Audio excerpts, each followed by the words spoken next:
میرا مولانا فضل الرحمان صاحب کے ساتھ مسلسل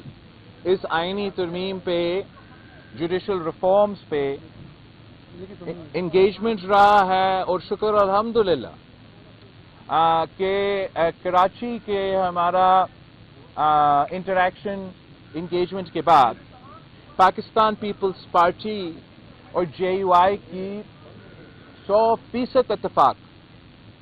جہاں تک جوڈیشل ریفارمز کی جو آئین سازی ہونا ہے اور اس کے کانٹینٹ کے بارے میں طے ہو چکا ہے۔ میں آج جو مولانا فضل الرحمان صاحب کے پاس موجود ہوں، میں نے مولانا صاحب سے یہ تجویز کی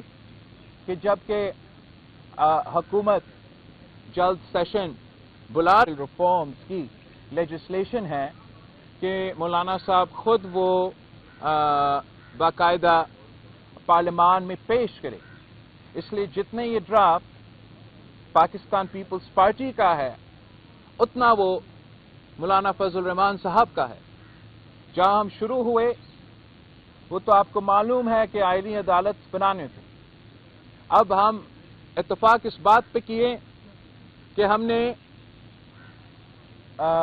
آئینی بینچز بنانے ہیں۔ جو ہم نے 19ویں ترمیم کو ختم کرنا تھا وہ 19ویں ترمیم کو ختم کر کے ہم پارلیمان کو مزید طاقتور بنا رہے ہیں اور پارلیمان کی رول جوڈیشل اپوائنٹمنٹس میں دلوا رہے ہیں۔ جو مولانا فضل الرحمان صاحب کی اپنے منشور کے حصے تھے، جہاں تک سود کے خلاف فیصلہ آیا تھا اعلی عدلیت کی طرف سے، ہمارا جو پیپلز پارٹی اور جے یو آئی کی ڈرافٹ ہے وہ جس طریقے سے مولانا فضل الرحمان صاحب چاہتا تھا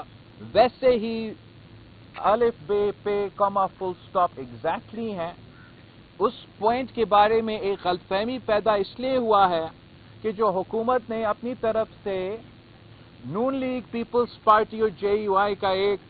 ڈرافٹ بنا کے کل پاس کیا، اس میں ایک غلط تاثر جا رہا ہے کہ ہمارا ڈرافٹ میں یا جے یو آئی نے اپنے اصولی موقف سے کوئی پیچھے ہٹا۔ تو وہ بھی میں کلیریفائی کرنا چاہ رہا ہوں کہ جو ڈرافٹ میں چاہ رہا ہوں کہ مولانا صاحب خود پیش کرے، وہ ڈرافٹ مولانا صاحب نے خود لکھا ہے۔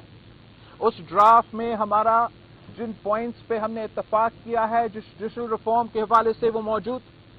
جو مولانا صاحب کی اپنی منشور کے مطالبات، چاہے وہ سود کے بارے میں ہو، چاہے وہ کاؤنسل آف اسلامک آئیڈیالوجی کے بارے میں ہو۔ کاؤنسل آف اسلامک آئیڈیالوجی کے بارے میں ہم نے یہ طے کیا ہے کہ جو اس وقت پارلیمان کے رولز میں موجود ہے کہ جو پارلیمان کے ممبران آپس میں اگر مطالبہ کرتے ہیں تو بل جائے گا کاؤنسل آف اسلامک آئیڈیالوجی۔ وہ رولز کے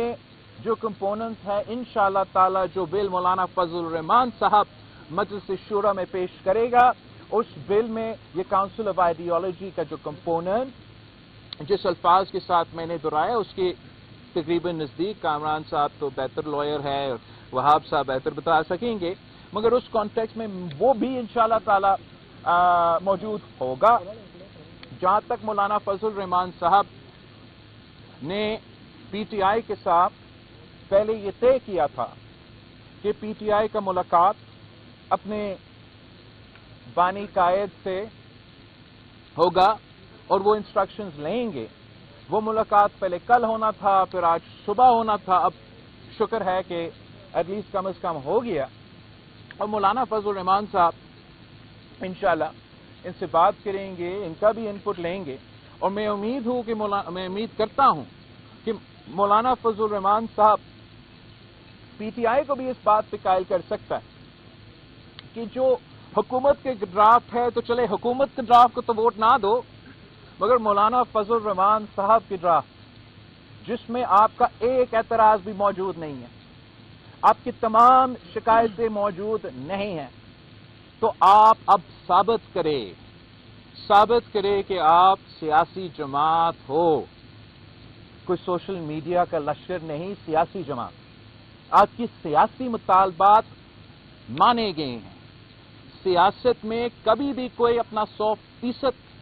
کامیابی حاصل نہیں کرتے۔